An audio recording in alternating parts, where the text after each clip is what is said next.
কিন্তু মনে রাখবেন, জীবনে অভিজ্ঞতার একটা দাম আছে।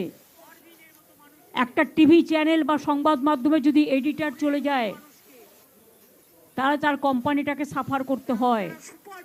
আর আপনারা সুপার পাওয়ার, সুপার এমার্জেন্সি চালু করে গত 4 মাস ধরে গভর্নমেন্টটাকে দখল করে রেখেছেন। তা সত্ত্বেও সৌজন্যতার খাতিরে কিছু বলিনি। সুপ্রিম কোর্টের নির্দেশ থাকা সত্ত্বেও এখনো সাপ্লিমেন্টারি লিস্ট বের করেননি। ট্রিব্যুনাল কবে গঠন হবে? আমরা আশা রাখি বিচার ব্যবস্থা যেটা বলেছেন সেটা অক্ষুণ্ণ থাকবে এবং মানুষের ভোটাধিকার থাকবে। কেসটা কিন্তু এখনো পেন্ডিং আছে, মাথায় রাখবেন। এবং মানুষের জন্য কেসটা আমি করেছিলাম।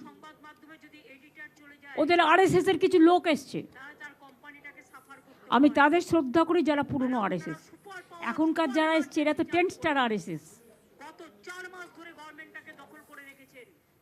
এরা বসে বসে হরিয়ানা থেকে লোক নিয়ে এসছে। Pick and choose.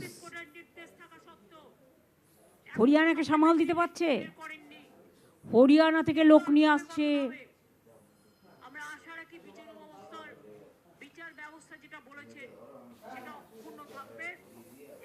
টনসিল বলে কাউকে নিয়ে এসছে, নিকনাম। সে ঠিক করছে এখানকার চিফ সেক্রেটারি কে হবে।